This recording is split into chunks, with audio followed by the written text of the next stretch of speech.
Welcome to Woodwork for Humans, the series where we get woodworking projects done fast and really efficiently. And I know you're thinking, wait a second, isn't this mostly a hand tool channel? I mean, aren't hand tools kind of slow? Well, sometimes. But if you work smart and use some time-honored techniques that most modern woodworkers have totally forgotten about, you'd be shocked at how quickly your all-hand tool projects can be done and out the door. For instance, imagine that you're a country carpenter in America in the early 1800s, and you're out in your shop and you're making, I don't know, a door. And you look up, and in your doorway is your neighbor, Josiah. And you say, "Oh, good morning, Josiah, how are you?" And he says, "Good morning, Abraham," because everybody had biblical names back then, I guess. "Abraham, my wife desires that I bring her a box, something we can hang on the wall and keep various household items in." And you say, "Oh, yes, a wall box, maybe one of those lovely candle boxes the Shakers are always making." And he says, "Oh, yes, those Shaker candle boxes are quite lovely, but I need something a bit bigger, about this big maybe, and this deep." And you say, "Oh, that's no problem at all. When would you like to pick it up?" And he says, "Well, I'm heading into town right now to get a barrel of salt pork, and I thought maybe I'd pick it up on my way back." And you think to yourself, "Wow, that only gives me 2 or 3 hours to have it done and delivered." But you agree to it right away because you know that if the work is done today, you can also get paid today. And you know, you're a small businessman. Being a speedy craftsman and a good businessman, well, that can lead to all sorts of good things for you. Like, for instance, when the winter comes, maybe your children won't starve. And that's a win.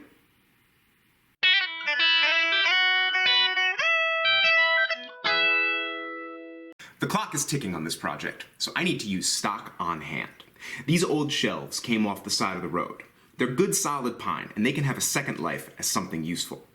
So I'm going to cut them, shoot them, and plane off all the old finish, or as much of the old finish as I can get rid of. If I end up with any ugly boards, I'll use them on the back and the bottom, where no one's going to notice them anyway. I'll need one narrow board for the front of my box, but I don't want to waste a lot of time with a long rip cut, so I'll just use the hatchet to split off the waste. This pine splits cleanly, and I save a lot of time.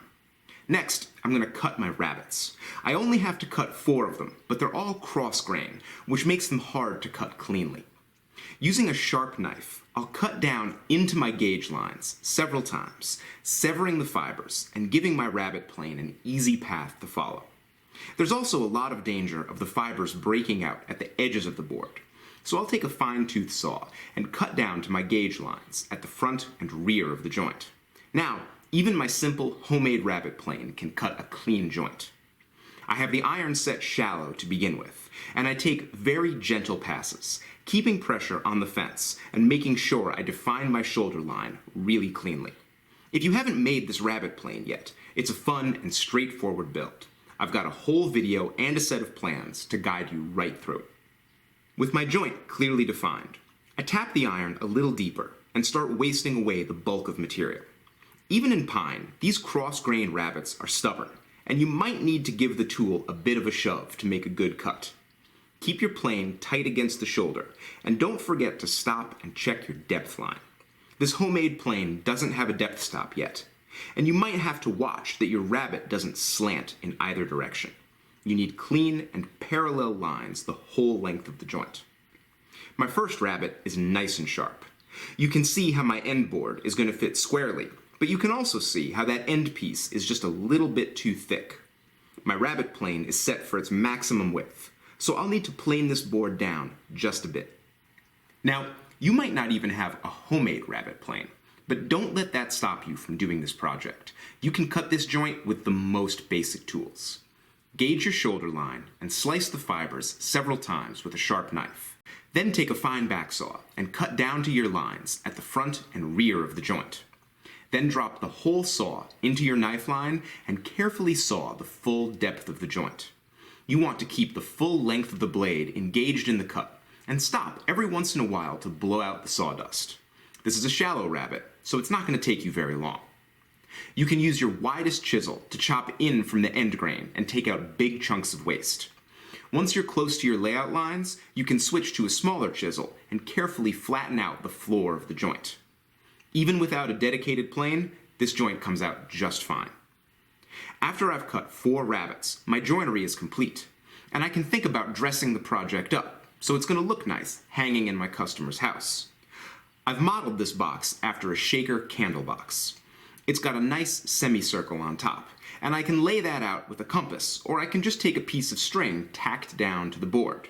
It gets you the same result, and you can use the string trick to draw inside and outside curves of any radius you need.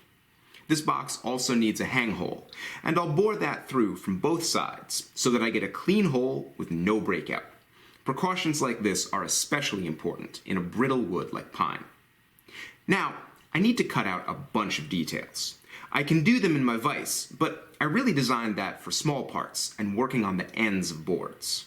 For these pieces, it makes a lot more sense to flip the bench around and work in the crochet. Add in a cheap bar clamp, and the crochet will hold your work and stand up to whatever pounding you need to dish out. I've got a whole video on cutting curves with hand tools, but this project just requires relief cuts, chisel hits, careful following of the layout lines, and sometimes just breaking out the coping saw. It's one of my least favorite tools, but it can be a very efficient way of doing curves. I'll leave links to a good coping saw and all the rest of the tools down in the description. Every part of this piece has some kind of curve, so I'll rough them in quickly, and I can refine them with my homemade spoke shave. This work might require a little bit of creative work holding, but fairing in your curves and getting a smooth surface on tough end grain is very rewarding. And even a homemade spoke shave is really effective for curved work. Where the curves are too tight for my spoke shave to fit, I'll use an inexpensive curved file.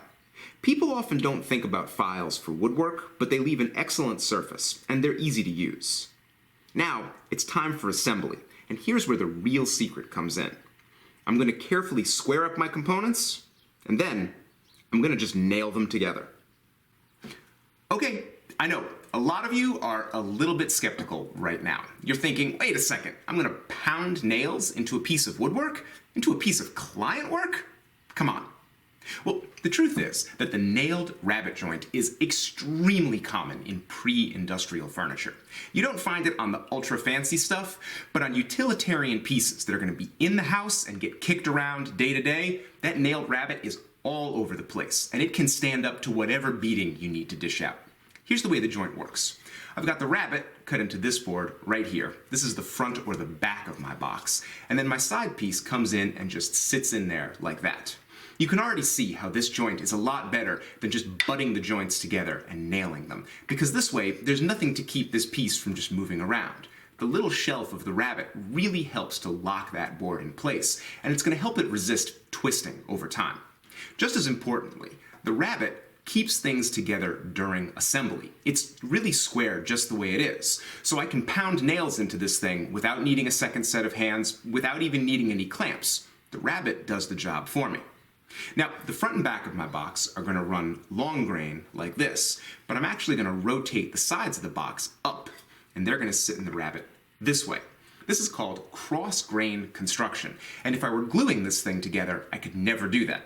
These boards are going to expand and contract in different directions, and a glue joint would just pop right apart.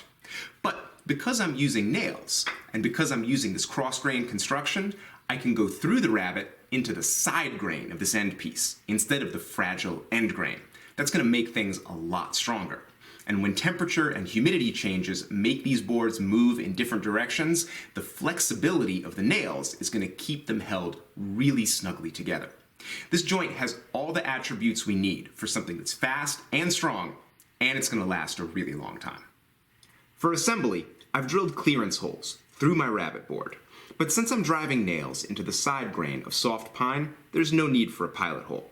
If you're using a different wood, you might need to be a little bit more careful to prevent splitting. Now these little 1-inch 17-gauge nails are actually going to give me an excellent hold, especially when the whole box is assembled.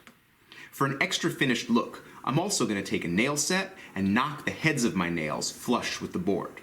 Having a nail set in your toolbox is great insurance against dinging up the surface of the boards that you're nailing together. Nailed construction can also make it easy to fix stupid mistakes. Here, I'm carefully nailing on the second end of my box and setting the nail heads. It isn't until I lay the whole assembly down on the box back that I realize that I've put the end on backwards. I'm really irritated that I wasn't paying better attention, and you can see me almost turn off the camera. But then I realize this is a great opportunity to show you how to disassemble these joints. As you wiggle them back and forth, you can feel the surprisingly strong hold of these cheap little wire nails. But the joint also comes apart with no damage to any of the components, and it's quick to reassemble correctly. As I'm getting the back on, I'm moving especially fast. I'm not going to set any of these nails because no one's ever going to see them.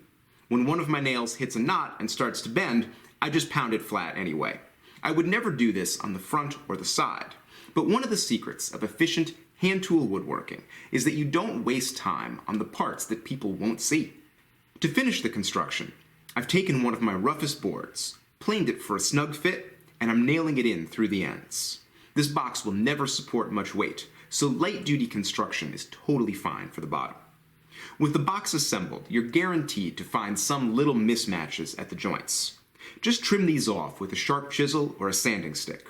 Of course, you can finish plain or scrape the whole thing, but I find plain old sandpaper works great with softwoods like pine. My customer is going to be back any minute, but I still have plenty of time to apply a coat of boiled linseed oil. This finish is almost instant. It adds a bit of protection, and you can see the pine just jump to life with all kinds of added color and contrast as the finish hits the wood. I don't give the oil any time to dry, and I immediately follow up with paste wax and a quick buffing. This piece has all the protection it's going to need to hang on a wall indoors, and it looks great. So, I am delighted with the finished product. It looks fantastic, and it is so surprisingly strong. There's not a drop of glue in this thing, but it's really rigid and sturdy. It's easy to be skeptical about a project that isn't held together with traditional wood glue, but once you make something like this, you realize what a great joint it is. And once you've mastered the nailed rabbet joint, you can apply it to all kinds of furniture, even some surprisingly big things, like a big blanket chest. And I might be building one of those in the future. It's really quick and easy when you learn some of these traditional glue-free techniques.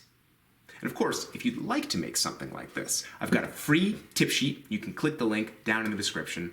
And I also have a link to a complete set of inexpensive plans. And you can also grab those at rexkruger.com/store, where I've also got more plans, t-shirts, hoodies, and a whole bunch of other stuff. And of course, if you're one of my patrons, you never have to pay for plans because they get all of my plans for free, as well as early access to my videos and a bunch of other rewards. My patrons are an incredible community. They help me make this content better. They make this content possible in the first place, and I do everything I can to reward them and let them know they're appreciated.